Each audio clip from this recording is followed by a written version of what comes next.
was no day off for us. Yeah, just, yeah. I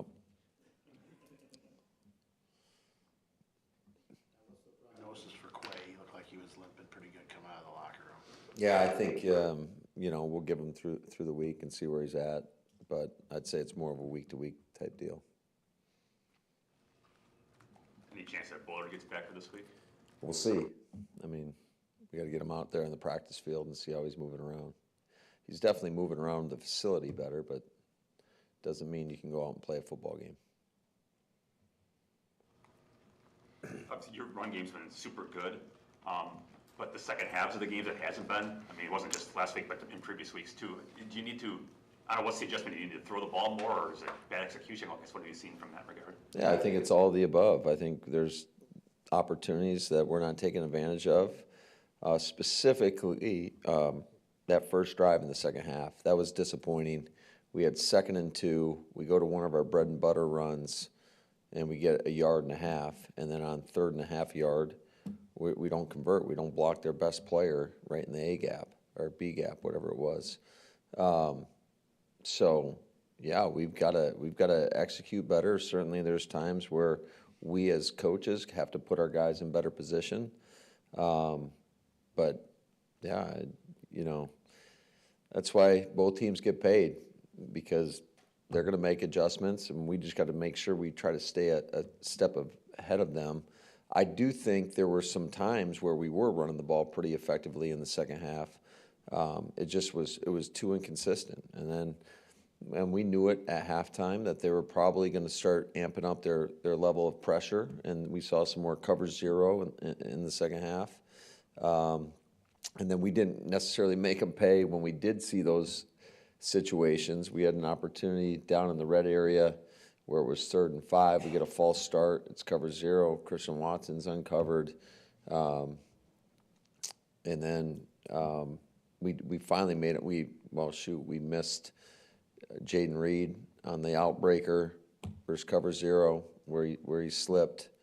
And then we finally made him pay at the end of the game. Rome made a hell of a catch. But I think there was a lot of ops in the second half offensively where we didn't capitalize, and we got to make more plays. Matt, Carrington's played a lot of big snaps for you the last 2 years, but how big was that with him getting that pick, and especially his first NFL one, but also in that situation? Yeah, he didn't want to catch it the play before, so I said very few times in life do you get a second chance to redeem yourself, and he did. And that was a spectacular interception. Got to work on the ball security a little bit. It was really loose. Probably should have stayed back in the end zone, but it was a heck of a play. You talk about just a big momentum shift. You're up 17-3. It's either going to be 17-6 or 17-10 with getting the ball back, and for us to be able to go down and get some points out of it, to go up 20-3 at half. I mean, that was a big shift in the game. Staying in the end zone, I mean, I'm sure it's really hard in the moment. You want to make a play, but is there what do you tell those guys to do in that situation? Stay in the end zone. And what's funny is because we always present and show different examples of guys, like when you bring it out, when you take it in. But we showed on Friday, just so happened to be, there was a play where a ball was picked off. The defender got 2 feet inbound, or in the field of play, and his momentum took him into the end zone, and just quizzing our guys and just making them understand that ball's going to go wherever you possess the ball if you get 2 feet before you hit the end zone. And those you absolutely want to take out. So I think it's a good learning experience for everybody, but yeah, in a perfect situation, you'd like to stay down. Now, he did a nice job of getting the ball out to the 15, 14-yard line, something like that. But, it was a phenomenal play. I mean, he was covering his man. He came off his man. They threw a corner route, and he made a circus catch. So I thought CV played an outstanding game. I think he's been stacking a lot of good days of work on the practice field, and I think it's paying off. How have you seen the connection with Jordan and Christian these last 5 games or so, because they've had a big play in 4 of them? How have you seen that improve as the season's gone on? Yeah, I think Christian's been practicing better. I think he's had a great, probably, I don't know, last 2 months he's really showed up, and it's showing up on game day. So he's made a lot of great plays. That catch he made on the sideline, that was big time. He also drew a pass interference call. That was a 40-yard penalty that doesn't show up on the stat sheet, but that was a big time play. So, and not to mention he's blocking his butt off as well. So he's doing, in every phase of the game, he's been A+. Guy is extremely intelligent. We can move him around.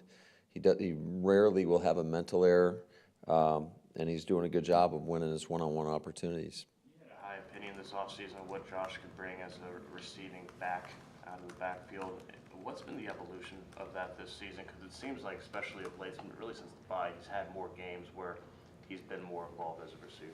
Yeah, it's, and a lot of those have been either screen opportunities. We threw at least 2. I think we threw 3 screens to him, and then he hit. Jordan did a great job of hitting him on a check down when they were playing deep, and he made a guy miss and ran through another tackle and got a 20-yard gain out of it. So I just think he's got really good hands, and he's dangerous in the open field, and he can make you miss or he can run right through you. Is that a process for the guy when he comes in that you don't want to give him all that at once? So do you have to build that? No, not at all.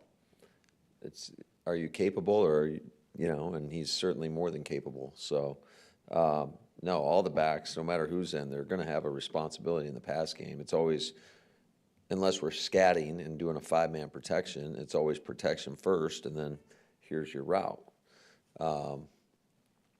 Now, when we start putting guys in the screen game or having them run routes out the backfield or lining them up as a receiver, that's more, I would say that's more scheme driven, where we're putting them in a position to do what they want to do, versus being a check down. But we knew going into the game that checkdowns were going to be a big part of this game. They do a good job of keeping a lid on the coverage.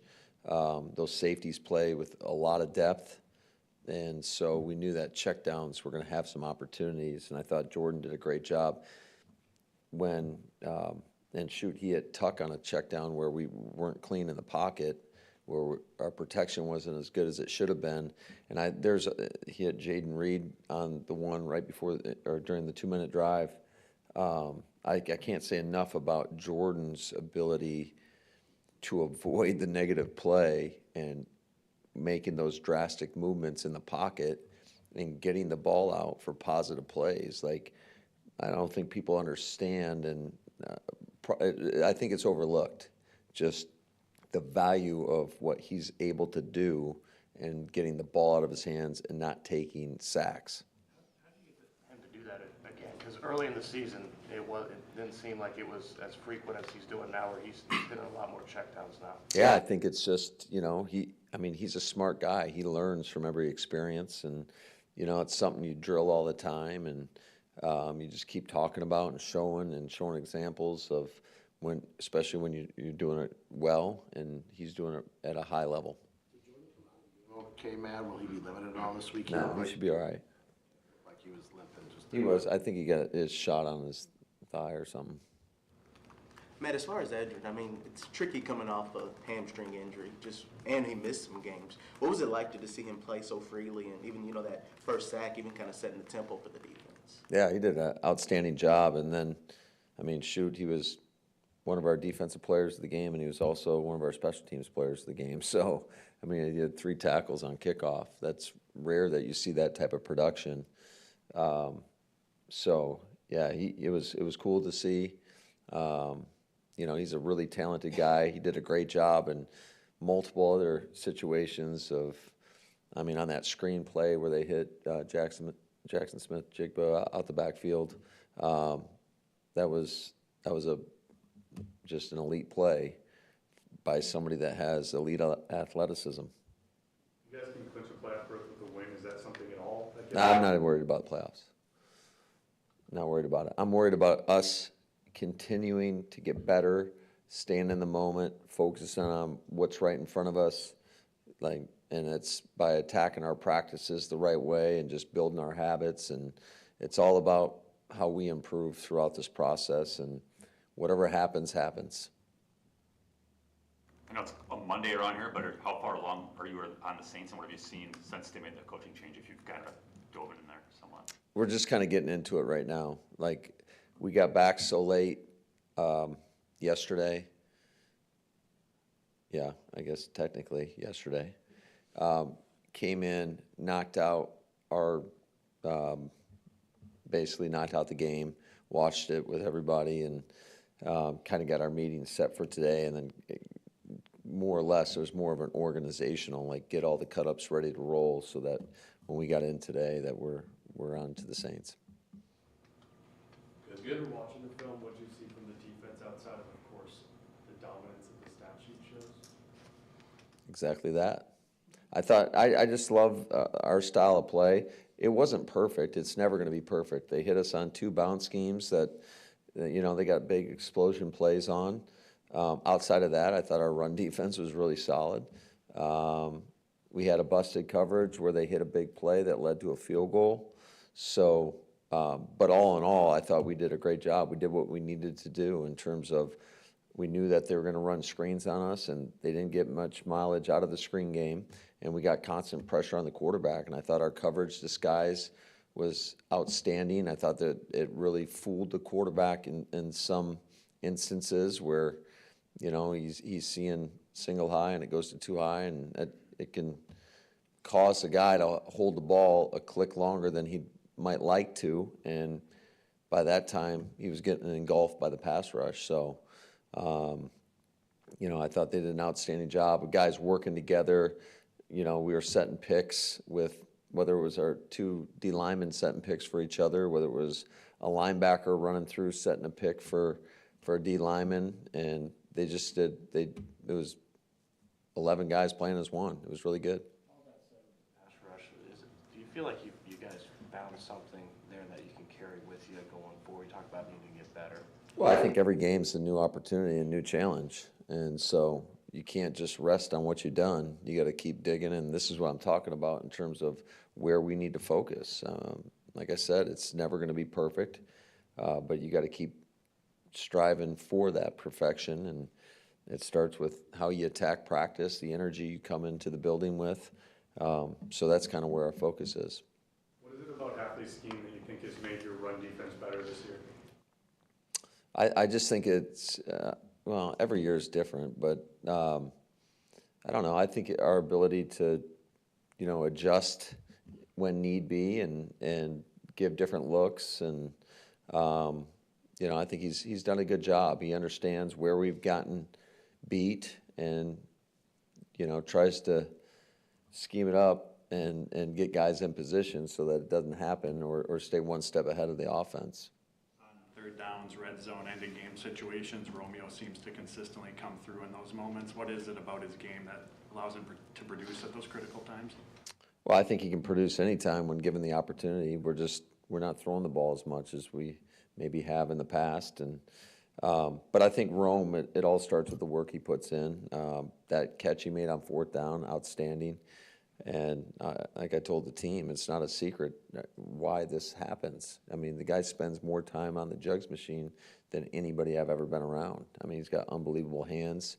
I think he's done a great job with his releases, knowing what to do, playing decisively. So he's playing really good football right now. He shoot the slant. He carried a guy into the end zone. So he's playing physical and playing aggressive. More, please. It's good. All right. We'll see y'all later. Have a good one.